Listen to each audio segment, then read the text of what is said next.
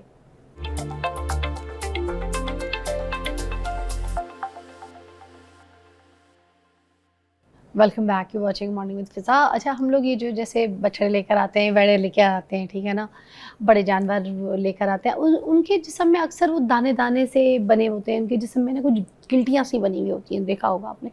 Doctor صاحب وہ کیا ہوتی ہے؟ میڈم وہ ایک وائرل ڈیزیز ہے, اس کو بولتے ہیں LSD, لمپی اسکن ڈیزیز. یہ 2-4 سالوں سے, بلکہ اس سے بھی تھوڑا دیر پہلے, یہ پاکستان میں کافی پریولنٹ ہے یہ ڈیزیز, لمپی اسکن ڈیزیز. اس کا بھی خیال رکھنا چاہیے کہ اگر اس اسکن کو اگر آپ اس سے اتارتے ہیں تو اس اسکن کو یوز نہ کیا جائے, اور کوشش کریں کہ اس کا پراپر ٹریٹمنٹ کروانے کے بعد پھر اس اینیمل کو آپ سلاٹر کریں, رائٹ. اور کون سی خوراک جو ہے وہ جانور کو مضبوط اور طاقتور رکھتی ہے؟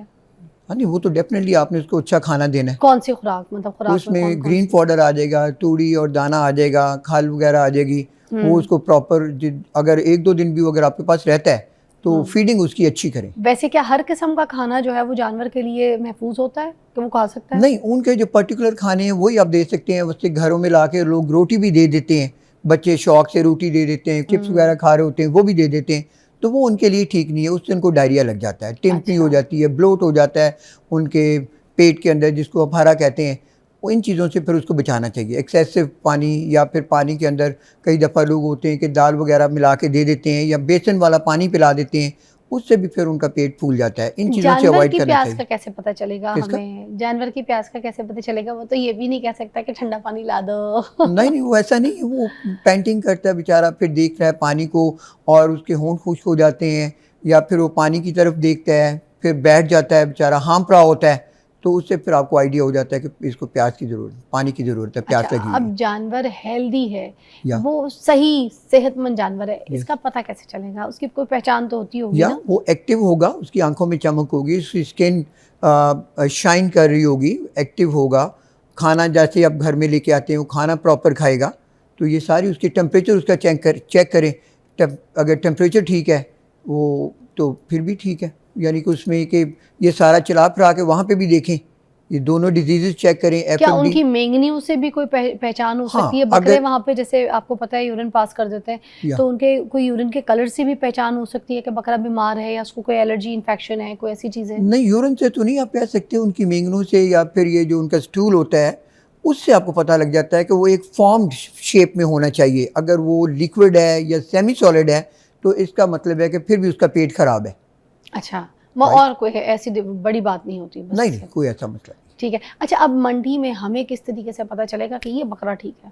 ہاں, وہ ایکٹیو ہوگا, بول رہا ہوگا, میں کر رہا ہوگا زیادہ, یا اور اس کی آنکھوں میں شائننگ ہوگی, اسکن کوٹ کلر اس کا بہت شائن کر رہا ہوگا, ٹھیک ہوگا. اور کوئی بکرے ہوتے ہیں جن کی آنکھ میں آنسو ایسے جیسے جمع ہوا آنسو نہیں ہوتا, پڑا ہوا ہوتا ہے, ایسے ایسے آنسو گرا ہوا, یا چہرے پہ پڑا ہوا ہوتا ہے ایک لائن سی, یا پھر ان کی ناک بہری ہوتی ہے, یا وہ بھی گہری بلغمی ناک, یا وہ اس صورت میں ہوتی ہے کہ جب اس کو بیسن والا پانی یا پھر وہ کوئی ایسا پانی پلا دیا جاتا ہے, ڈرینچنگ اس کو بولتے ہیں, ڈرینچنگ نمونیا ہو جاتا ہے, رائٹ, کہ اگر آپ بوتل کے ساتھ اس کا منہ اوپر کو کر کے تو اس کو کوئی بیسن والا پانی پلا رہے ہیں یا کوئی اور لیکوڈ پلا رہے ہیں, تو اس سے پھر ڈرینچنگ ہو جاتی ہے. ساری ٹیم نا بکرا منڈی گئے تھے کل خریدنے کے لیے بکرا, تو ہم نے وہاں پر جو ایک بکرا ہمیں بڑا پیارا خوبصورت لگ رہا تھا دیکھنے میں, مگر اس کے یہ مسئلہ چل رہا تھا. ہم نے خاص طور پہ اس کو ایڈریس کیا کہ وہ تھا تو بھاری مگر اس کی وہ ناک جمی ہوئی بہری تھی, یہی والا مسئلہ تھا. پراپر ڈیورمنگ نہیں ہوگی, ڈرینچنگ کی ہوگی, بوتل سے پانی پلایا ہوگا, یہ پھر ساری سمٹمز, اس کے لنگس کے اندر پانی چلا جاتا ہے,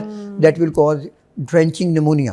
تو اس سے پھر وہ بلغم ان کے. اور ان کو نہلانے کا انتظام, یہ وہ سب صفائی کا انتظام کیسے, مطلب صفائی چھترے کو تو نہلا سکتے ہیں, بکرے اتنے پراپرلی نہیں نہلاتے ان کو, وہ بس ٹھیک ہے ان کو برش کر سکتے ہیں. اور اگر جیسے ابھی آج لے کر آتے ہیں اور صبح ہی ان کو قربانی کرنی ہے تو پھر آج نہلانا ضروری ہے؟ نہیں بالکل نہیں نہلائیں, ہم نہیں ریکمینڈ کرتے کہ اس کو نہلائیں. اور ایک اور چیز کہ جیسے ان کو صبح قربان کیا جا رہا ہوتا ہے تو ان کو کوئی ایسا ماحول دینا ہے جہاں پہ ان کو پریپیئر بھی کیا جائے کہ بھائی صبح تمہاری قربانی, ان کو تھوڑا سکون, پیس, ان کی نیند, ان کا آرام, یا ان کے سر پہ شور مچا کے باربیکیو رکھیں وہاں پہ سامنے اس کے. بچوں کو شوق ہوتا ہے کہ بچے گلیوں میں لے کے گھومتے رہتے ہیں, نو ڈاؤٹ بچوں کو شوق ہے, لیکن وہ ساری رات جاگ رہے ہوتے ہیں, کھیل رہے ہوتے ہیں, شور کر رہے ہوتے ہیں, پھر تھوڑا سا اس کو آرام بھی دینا چاہیے. لیکن ہمارے پاس کلینک پہ آج کل جتنے بھی کیسز آ رہے ہیں نا, ان میں یہی ہے کہ بیچاروں نے سر نیچے پھینکا ہوا ہے, کھانا نہیں کھا رہے, ان کے ناک کے اندر بلغم جمی ہوئی ہے. تو اس میں پھر یہی ہے کہ ہائی ٹیمپریچر ہوتا ہے, ٹرانسپورٹیشن سٹریس آتا ہے ان کے اوپر, ٹیمپریچر بہت ہائی ہے, یا پھر ڈرینچنگ نمونیا ان کو کیا ہوتا ہے, پھر اس کے لیے ہمیں اینٹی بایوٹک لازمی دینا پڑتا ہے. تو پھر ایک آدھے ٹریٹمنٹ کے بعد وہ ماشاءاللہ کھانا پینا شروع کر دیتے ہیں. تھینک یو ڈاکٹر صاحب, بہت بہت شکریہ. اور ناظرین میں پھر وہی والی بات آخر میں کہتے جاؤں گی کہ شاید یہ والی بات پہلے کسی نے نہیں کی ہو, نہ محسوس کی ہو, مگر مجھے بہت فیل ہو رہا تھا, اس لیے میں نے یہ بات ایڈ کی ہے کہ صبح قربانی ہے, اپنے اپنے جانوروں کی آپ لوگوں نے قربانی کرنی ہے. تو آج کی جو رات ہے اپنے بکروں کو, اپنے جانور کو خدا را ٹائم پہ سونے دیں, ان کو ذہنی سکون دیں, ان کو پیس میں رکھیں, ٹھیک ہے, ان کو ایک آرام دیں تاکہ وہ صبح جس ماحول میں ان کو ذبح کیا جائے تو وہ اچھے ماحول میں, ایک آرام کے ماحول میں جو ہے نا ذبح ہو, قربان ہو. بس اتنی سی بات کہی تھی. ان کے سر پہ چک چک ساری رات شور شرابہ, گانے بجانا, کھیلنا کودنا, لائٹیں جلا کے ان کے سر پہ رکھنا آج نہ کیجیے گا. کل قربانی ہے, بچوں کو, سب کو, گھر والوں کو سمجھائیں, خیال رکھیں. اللہ حافظ. Thank you.